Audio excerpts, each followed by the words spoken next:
السلام علیکم ورحمۃ اللہ وبرکاتہ حامدا ومصلیا اما بعد اعوذ باللہ من الشیطان الرجیم بسم اللہ الرحمن الرحیم شہر رمضان الذي انزل فيه القرآن هدى للناس وبینات من الهدى والفرقان۔ اسلامی بھائیو اور بہنوں، ابھی آپ کے سامنے سورۃ البقرہ کی ایک آیت تلاوت کی گئی۔ اللہ رب العالمین نے اس آیت کے اندر ارشاد فرمایا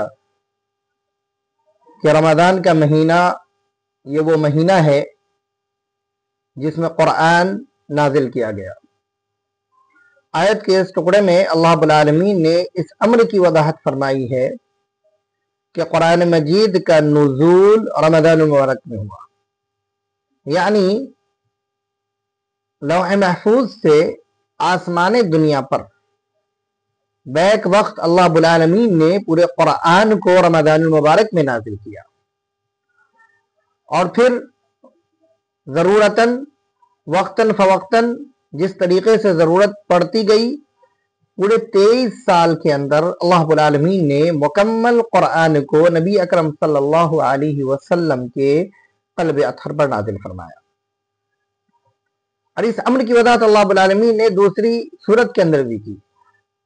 چنانچہ اللہ نے فرمایا اِنَّا أَنزَلْنَاهُ فِي لَيْلَةِ الْقَدْرِ، کہ ہم نے اسے یعنی قرآن کو لیلۃ القدر میں نازل کیا۔ اس سے یہ بات معلوم ہوتی ہے کہ قرآن کا تعلق رمضان المبارک کے مہینے سے بہت گہرا ہے، گویا کہ یہ مہینہ قرآن کے نزول کا مہینہ ہے۔ یہی وجہ ہے کہ اس مہینے کے اندر کثرت کے ساتھ قرآن مجید کی تلاوت کی جاتی ہے۔ خود جناب محمد رسول اللہ صلی اللہ علیہ وسلم اس مہینے میں حضرت جبرائیل علیہ السلام کو پورے قرآن کا دور سنایا کرتے تھے، پورا قرآن سنایا کرتے تھے۔ چونکہ اس مہینے کا تعلق اور اس مہینے کا ربط قرآن مجید سے بہت گہرا ہے، تو اس مہینے کی فضیلت کی ایک بڑی وجہ یہ بھی ہے کہ اللہ رب العالمین نے اس مہینے کے اندر قرآن کو نازل کیا۔ میرے بھائیو، لیکن سوال یہ پیدا ہوتا ہے کہ قرآن کو کیوں نازل کیا گیا؟ اللہ رب العالمین نے قرآن کو کیوں نازل کیا؟ اس امر کی وضاحت اللہ رب العالمین نے اسی آیت کے اگلے ٹکڑے میں اور دوسری کئی متعدد آیات کے اندر اللہ رب العالمین نے اس امر کی وضاحت فرمائی۔ چنانچہ اللہ رب العالمین نے فرمایا ھدی للناس، یہ قرآن جو ہے لوگوں کے لیے ہدایت ہے، ہدایت کا ذریعہ ہے۔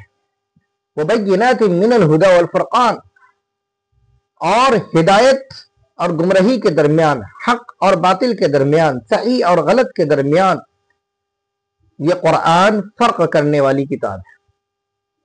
تو اس آیت کے نزول کا مقصد انسانیت کی ہدایت ہے۔ اللہ رب العالمین نے دوسری آیت میں فرمایا ان ھذا القرآن یہدی للتی ہی اقوم، کہ بے شک یہ قرآن قوموں کی ہدایت کرنے والی کتاب ہے۔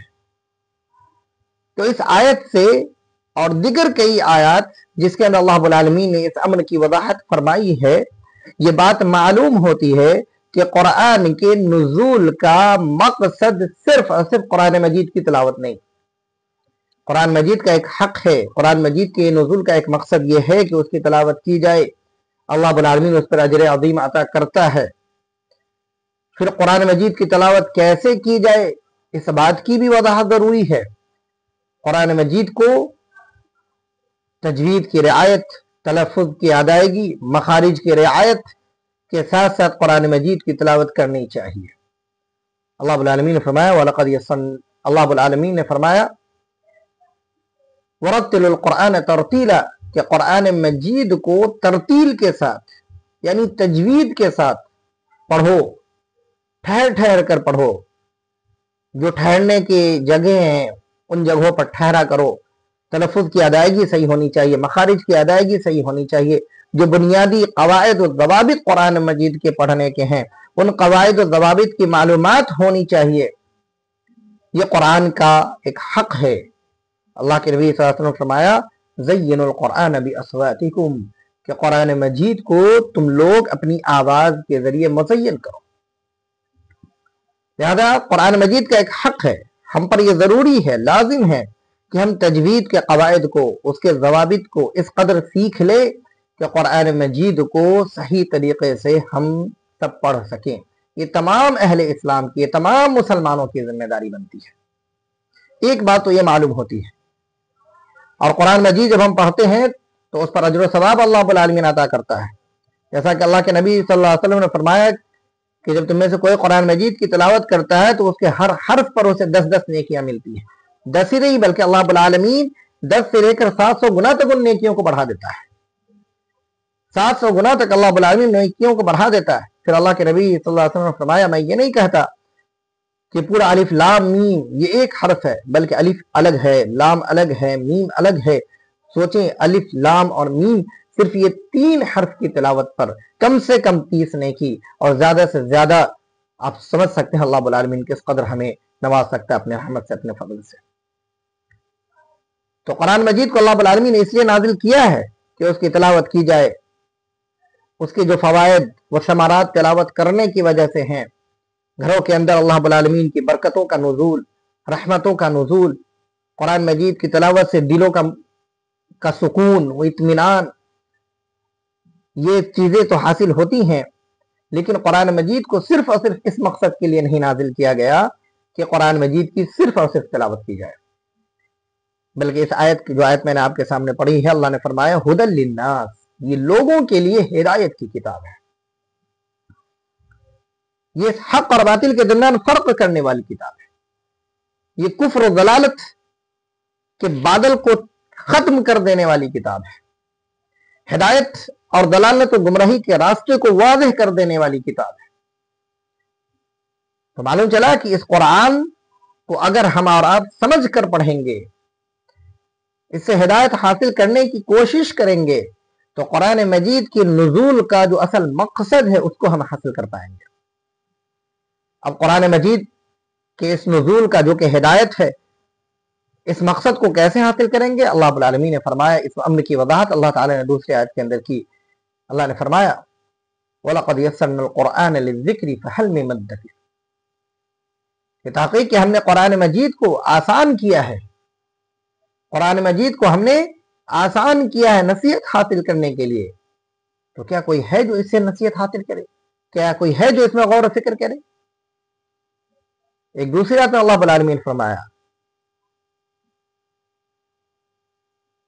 اللہ رب العالمین نے فرمایا افلا يتدبرون القرآن ام على قلوبهم، کہ انہیں کیا ہو گیا ہے کہ یہ قرآن مجید کی آیتوں میں غور و فکر نہیں کرتے، کیا ان کے دلوں کے اوپر تالے پڑ گئے ہیں؟ تو گویا کہ قرآن مجید کو سمجھ کر نہ پڑھنا یہ ایسے ہی ہے کہ ہمارے دلوں کے اوپر ضلالت و گمراہی کے تالے پڑ گئے، ہمارے دلوں کے اوپر تالے پڑ گئے ہیں۔ اس لیے قرآن مجید کو اگر ہم پڑھیں تو اس کے ترجمے اور تفسیر کے ساتھ سمجھ کر پڑھنے کی کوشش کریں۔ یہ رمضان المبارک کا مہینہ ہے، لوگ اس مہینے کے اندر کثرت سے تلاوت کرتے ہیں، 2 3 4 5 ختم کرتے ہیں۔ میں یہ کہتا ہوں کہ آپ پورے مہینے میں ایک ہی ختم کریں، لیکن اس ایک ختم کو ترجمے کے ساتھ اور تفسیر کے ساتھ پڑھ کر سمجھ کر ختم کریں۔ اس لیے کہ قرآن مجید کو صرف پڑھ لینا یہ کار ثواب ہے، ثواب کا کام ہے، اللہ رب العالمین کی رحمت، اللہ رب العالمین کی نصرت اور اللہ رب العالمین کی رضا کا ذریعہ ہے، لیکن قرآن مجید کو پڑھنے کے ساتھ ساتھ اس کو سمجھنا یہ زیادہ بہتر ہے، اور اس سے زیادہ ثواب ہوتا ہے۔ پھر اس کے مطابق اپنی زندگی کو ڈھالنا، اپنی زندگی کے اندر ان آیات کو داخل کرنا، اس پر عمل کرنا، یہ ہمارے لیے سب سے زیادہ بنیادی چیز ہے اور ضروری ہے۔ میرے بھائیو، جب ہم قرآن کو پڑھیں گے، سمجھیں گے، تو ہمیں یہ معلوم ہوگا کہ قرآن ہمیں توحید کا پیغام دیتا ہے۔ قرآن کہتا ہے وَإِلَٰهُكُمْ إِلَٰهٌ وَاحِدٌ لَا إِلَٰهَ إِلَّا هُوَ الرَّحْمَٰنُ الرَّحِيمُ، کہ تم تمام کا معبود صرف اور صرف ایک ہے۔ وَإِلَٰهُكُمْ إِلَٰهٌ وَاحِدٌ لَا إِلَٰهَ إِلَّا هُوَ الرَّحْمَٰنُ الرَّحِيمُ، اس کے علاوہ کوئی معبود برحق نہیں جو رحمان ہے اور رحیم ہے۔ توحید کے پیغامات سے پورا کا پورا قرآن بھرا پڑا ہے۔ کوئی بھی صفحہ اٹھا لیں اللہ رب العالمین کی توحید آپ کو اس کے اندر مل جائے گی. تو جب قرآن پڑھیں گے تو ہمیں یہ معلوم ہوگا کہ اللہ رب العالمین صرف اپنی عبادت کا حکم دیتا ہے. اللہ رب العالمین یہ فرماتا ہے کہ شرک نہ کرو. إِنَّهُ مَن يُشْرِكْ بِاللَّهِ فَقَدْ حَرَّمَ اللَّهُ عَلَيْهِ الْجَنَّةَ وَمَأْوَاهُ النَّارُ وَمَا لِلظَّالِمِينَ مِنْ أَنصَارٍ. کہ بے شک جس نے شرک کیا اللہ رب العالمین نے اس کے اوپر جنت کو حرام کر دیا ہے اور اس کا ٹھکانہ ہمیشہ ہمیشہ جہنم ہے. إِنَّ اللَّهَ لَا يَغْفِرُ أَن يُشْرَكَ بِهِ وَيَغْفِرُ مَا دُونَ ذَلِكَ لِمَن يَشَاءُ وَمَن يُشْرِكْ بِاللَّهِ فَقَدِ افْتَرَىٰ إِثْمًا عَظِيمًا. کہ اللہ تعالیٰ شرک کے علاوہ جس گناہ کو چاہتا ہے معاف کر دیتا ہے. شرک کو اللہ رب العالمین معاف نہیں کرتا، اور جو کوئی شرک کرے وہ دور کی گمراہی میں، کھلی گمراہی میں وہ پڑ گیا ہے. میرے بھائیوں، جب ہم قرآن کو پڑھیں گے تو اللہ رب العالمین کے یہ احکامات ہمارے سامنے آئیں گے. جب اللہ رب العالمین کے یہ احکامات ہمارے سامنے آئیں گے، قرآن کا یہ پیغام جب ہم تک پہنچے گا، قرآن کو جب ہم سمجھیں گے، تو آج جو جگہ جگہ پر شرک، بدعات و خرافات کے میلے ٹھیلے لگے ہوئے ہیں، اس کی دکانیں سجی پڑی ہیں، یہ تمام کی تمام چیزوں پر لگام لگ سکے گا اور اس سے لوگ باز آ سکیں گے. ہم اپنی زندگی کو، اپنے آپ کو شرک کی غلاظت سے پاک کر سکیں گے، جو کہ سب سے بڑا ظلم ہے، گناہ عظیم ہے. اللہ تعالیٰ اسے کبھی معاف نہیں کرنے والا. ان شرک لظلم عظیم، شرک سب سے بڑا گناہ ہے. میرے بھائیو، جب ہم قرآن پڑھیں گے تو ہمیں یہ معلوم ہوگا کہ اللہ رب العالمین ہم سے یہ چاہتا ہے کہ ہم اس کی عبادت کریں، اور اس کی عبادت میں بھی نماز کو ہم فوقیت دیں اور ہر حال میں نماز کی پابندی کریں. اللہ رب العالمین نے فرمایا حافظوا علی الصلاوات، تمام نمازوں کی حفاظت کرو، تمام نمازوں کی حفاظت کرو. اقیموا الصلاۃ وآتوا الزکاۃ، نماز قائم کرو، زکوٰۃ ادا کرو. جب قرآن ہم پڑھیں گے تو قرآن کا یہ پیغام ہمیں ملے گا کہ اللہ رب العالمین ہمیں توحید کا حکم دیتا ہے، شرک سے بچاتا ہے. اللہ رب العالمین ہمیں نماز کی ادائیگی کا حکم دیتا ہے، نماز کی محافظت اور مداومت کا حکم دیتا ہے. ایسا نہیں کہ بس ایک وقت پڑھا اور ایک وقت چھوڑ دیا. اگر ایک وقت پڑھا چھوڑ دیا، منمانی کر کے ہم نے اگر نماز ادا کی، تو پھر اللہ رب العالمین کی آیت بھی ہمارے سامنے آئے گی فَوَيْلٌ لِّلْمُصَلِّينَ الَّذِينَ هُمْ عَنْ صَلَاتِهِمْ سَاهُونَ. ویل ہے ان نمازیوں کے لیے جو اپنی نماز سے غفلت برتتے ہیں. ویل ہے ایسے نمازیوں کے لیے. یہ منافقین کی علامت ہے، منافقین کی پہچان ہے کہ وہ نماز پڑھتے ہیں، دکھلاوے کے لیے پڑھتے ہیں، کبھی پڑھا کبھی چھوڑ دیا. ان المنافقین يخادعون الله وهو خادعهم واذا قاموا الى الصلاه قاموا كسالى يراءون الناس ولا يذكرون الله الا قليلا. کہ منافقین اللہ کے ساتھ مکر و فریب کرتے ہیں، اللہ کو دھوکہ دیتے ہیں. اللہ رب العالمین ان کے مکر و فریب کو جاننے والا ہے. جب وہ نماز کے لیے کھڑے ہوتے ہیں تو سستی اور قائلی کے ساتھ کھڑے ہوتے ہیں، اور وہ بہت ہی معمولی سے اللہ رب العالمین کا ذکر کرتے ہیں، دکھلاوے کے لیے وہ ذکر کرتے ہیں. تو جب ہم قرآن پڑھیں گے تو ہمیں یہ معلوم ہوگا کہ نماز کی کیا اہمیت ہے، نماز کی کیا اہمیت ہے. جب ہم قرآن پڑھیں گے تو ہمیں یہ معلوم ہوگا کہ زکوٰۃ کی فرضیت بھی ہے، زکوٰۃ بھی ادا کرنی ہوتی ہے. جب ہم قرآن پڑھیں گے تو ہمیں حج کے احکامات کا علم ہوگا. وَأَتِمُّوا الْحَجَّ وَالْعُمْرَةَ لِلَّهِ، کہ حج اور عمرہ جو ہے وہ مکمل کرو اللہ رب العالمین کے لیے. جب ہم قرآن پڑھیں گے تو ہمیں یہ معلوم ہوگا کہ اللہ رب العالمین ہمیں اپنے پاک رزق کے کھانے کا حکم دیتا ہے. کُلُوا مِنَ الطَّيِّبَاتِ مَا رَزَقْنَاكُمْ، جو پاک رزق ہے اسے کھاؤ پیو. اللہ رب العالمین حرام رزق سے منع کرتا ہے، اللہ رب العالمین حرام رزق کے کھانے سے منع کرتا ہے. اللہ رب العالمین سود کے کھانے سے منع کرتا ہے. لا تأکلوا الربا، کہ تم سود مت کھاؤ. میرے بھائیو، یہ قرآن کا پیغام ہے. جب ہم قرآن پڑھیں گے ترجمے کے ساتھ، تفسیر کے ساتھ سمجھنے کی کوشش کریں گے تو اللہ رب العالمین کا یہ پیغام ہمارے سامنے آئے گا. میرے بھائیو، یہ سود خوری، حرام خوری آج اس امت کو اس بیماری نے اس قدر جکڑ لیا ہے، اس قدر جکڑ لیا ہے کہ شاید ہی کوئی ہو الا ماشاء اللہ جو اس بیماری سے اور اس گناہ عظیم سے بچا ہوا. آج ہر کوئی طاقتور کمزور پر ظلم کر رہا ہے، یتیموں پر ظلم کر رہا ہے. اگر ہم قرآن پڑھیں گے اور ترجمے اور تفسیر کے ساتھ پڑھیں گے، سمجھیں گے، تو ہمیں یہ بات معلوم ہوگی کہ اللہ رب العالمین ہمیں یتیموں، مسکینوں، بیواؤں اور کمزوروں پر ظلم کرنے سے روکتا ہے. وَلَا تَأْكُلُوا أَمْوَالَ الْيَتَامَى ظُلْمًا إِنَّمَا يَأْكُلُونَ فِي بُطُونِهِمْ نَارًا الَّذِينَ يَأْكُلُونَ أَمْوَالَ الْيَتَامَى، کہ جو کوئی یتیموں کے مال کو ظلم کر کے کھاتا ہے وہ اپنے پیٹ میں جہنم کی آگ کو بھرتا ہے۔ میرے بھائیو، جب ہم قرآن پڑھیں گے تو ہمیں اللہ رب العالمین کے دیگر بے شمار احکامات معلوم ہوں گے۔ جھوٹ، غیبت، چغلی، ان تمام چیزوں کو ہم نے بہت ہی معمولی گناہ سمجھ رکھا ہے۔ جب ہم پڑھیں گے تو اللہ ہمیں یہ معلوم ہوگا کہ اللہ رب العالمین ہمیں سچ بولنے کی تلقین کرتا ہے، ہمیں سچ بولنے کا حکم دیتا ہے۔ اللہ رب العالمین ہمیں سچ بولنے کا حکم دیتا ہے۔ جب ہم قرآن پڑھیں گے تو ہم جو اللہ رب العالمین کی نافرمانی اور گناہ کر رہے ہیں، ہمیں یہ معلوم ہوگا کہ اللہ رب العالمین ہمیں توبہ کرنے کا حکم دیتا ہے۔ یا ایھا الذین آمنوا توبوا الی اللہ توبۃ نصوحا، اے ایمان والو تم تمام کے تمام اللہ رب العالمین کی حضور پکی اور سچی توبہ کر لو۔ میرے بھائیو، جب ہم قرآن پڑھیں گے تو ایمان کا مطلب سمجھ میں آئے گا۔ آج امت تفرقہ بازی میں بٹی ہوئی ہے۔ جب ہم قرآن کو ترجمے کے ساتھ اور تفسیر کے ساتھ پڑھیں گے تو اللہ رب العالمین کا یہ حکم ہمیں نظر آئے گا، وَاعْتَصِمُوا بِحَبْلِ اللَّهِ جَمِيعًا وَلَا تَفَرَّقُوا، کہ اللہ کی رسی کو مضبوطی سے تھام لو اور فرقے فرقے گروہ گروہ نہ بٹو۔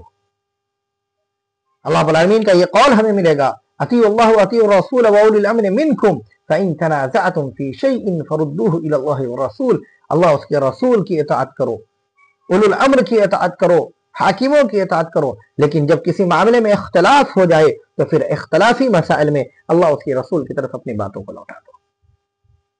کتنے احکامات گنائے جائیں، یہ قرآن کا پیغام ہے، قرآن کے پیغامات ہیں میرے بھائیوں، جو امت کے لیے ہے، پوری انسانیت کے لیے ہے۔ انسانیت کا درس یہ کتاب ہمیں دیتی ہے، محبت کا درس یہ کتاب ہمیں دیتی ہے۔ یہ کتاب ہمیں اپنی زندگی کے تمام تر شعبوں میں ہماری رہنمائی کرتی ہے، ہمارے لیے جینے کا سلیقہ اور طریقہ پیش کرتی ہے۔ اس لیے میرے بھائیوں، یہ مبارک مہینہ ہے، اس مہینے میں آپ قرآن کی تلاوت کریں، ضرور کریں، اور کوشش کریں کہ قرآن کی تلاوت کو آپ سمجھ کر پڑھیں، کوشش کریں کہ سمجھ کر پڑھیں، تب ہم ظلم سے بچ سکیں گے، یتیموں مسکینوں پر ہم ظلم کرنے سے بچ سکیں گے۔ الذین یأکلون اموال الیتامی ظلما انما یأکلون فی بطونہم نارا، جب یہ آیت ہم پڑھیں گے تو ہمیں یہ بات معلوم ہوگی کہ اگر کسی کے مال کو ہم ظلماً اگر کھا لیتے ہیں، یتیم کے مال کو ہڑپ لیتے ہیں، تو گویا کہ اپنے پیٹ میں جہنم کی آگ کو بھرنے کے مترادف ہے۔ اللہ کا ڈر، اللہ کا خوف، اللہ کا تقوی ہمارے سینوں کے اندر داخل ہوگا، تقوی شعاری ہمارے اندر آئے گی، اللہ کے احکامات ہمارے اندر آئیں گے۔ جب ہم پہلے زمانے اور پہلے انبیاء کرام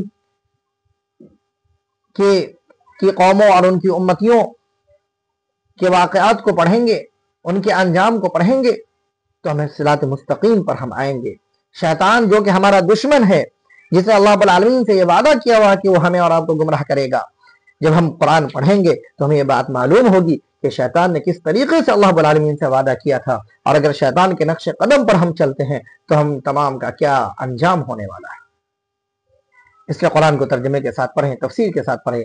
بس ایک بات کا خیال ضرور رکھیں کہ جب قرآن آپ ترجمے اور تفسیر کے ساتھ پڑھیں، کچھ آیات آپ ایسی ہوں گی کہ جو بالکل واضح ہوں گی، پڑھ کر آپ کو سمجھ میں آ جائے گی، اس کا معنی سمجھ میں آ جائے گا، لیکن کچھ آیات ایسے ہی ہوں گی جس کو سمجھنے میں دشواری ہوگی، تو اس کو آپ اپنی عقل کے معیار پر سمجھنے کی کوشش نہ کریں، بلکہ سلف کا جو منہج ہے، صحابہ کرام کا جو منہج ہے، اللہ کے نبی صلی اللہ علیہ وسلم نے اس آیت کو جس طریقے سے سمجھا اور سمجھایا ہے، صحابہ کرام نے جس طریقے سے سمجھا اور سمجھایا ہے، تابعین اعظام نے جس طریقے سے سمجھا اور سمجھایا ہے، اس طریقے سے آپ سمجھنے کی کوشش کریں۔ اور اس کے لیے ضروری یہ ہے کہ آپ اپنے پاس معتبر علماء کرام کا نمبر رکھیں، آپ ان سے رابطہ کریں اور کہیں کہ شیخ محترم اس آیت کے اندر پریشانی ہو رہی ہے، مجھے بات سمجھ میں نہیں آ رہی، آپ ذرا اس آیت کا معنی اور مفہوم سمجھا دے، اس کا پس منظر سمجھا دے، بتا دے کہ یہ آیت کس ضمن میں ہے۔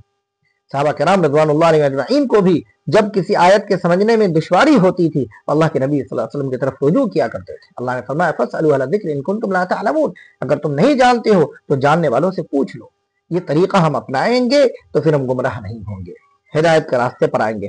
رہی ان لوگوں کی بات جو یہ کہتے ہیں کہ قرآن ہر کسی کے سمجھنے کی بات نہیں ہے، ہر کوئی سمجھ کر نہیں پڑھ سکتا، ہر کوئی نہ سمجھے، آپ ایسے لوگوں کی باتوں پر دھیان نہ دیں، اس لیے کہ قرآن کو نازل کرنے والا ہمارا اور آپ کا اور اس پوری کائنات کا رب کہتا ہے افلا يتدبرون القرآن ام علی قلوب اقفالها، کہ کیا ہو گیا ہے کہ یہ لوگ قرآن مجید پر غور و فکر نہیں کرتے. یہ ہمارا رب یہ کہتا ہے کہ ہم نے قرآن کو سمجھنے کے لیے آسان کر دیا ہے. میرے رب کے اس کلام پر، اس آیت پر اور میرے رب کے اس حکم پر ایمان رکھیں، قرآن کو سمجھیں. انشاءاللہ آپ کی دل کی دنیا بدل جائے گی، یہ دنیا بھی آپ کی بدل جائے گی، اور آخرت میں انشاءاللہ آپ کے لیے وہ جنت اور وہ نعمتیں ہوں گی جس کا وعدہ اللہ رب العالمین نے اپنے مومنین بندوں سے کیا ہے. اللہ تعالی ہم سب کو قرآن مجید پڑھنے، اس کو سمجھنے اور اس کے مطابق زندگی گزارنے کی توفیق عنایت فرمائے.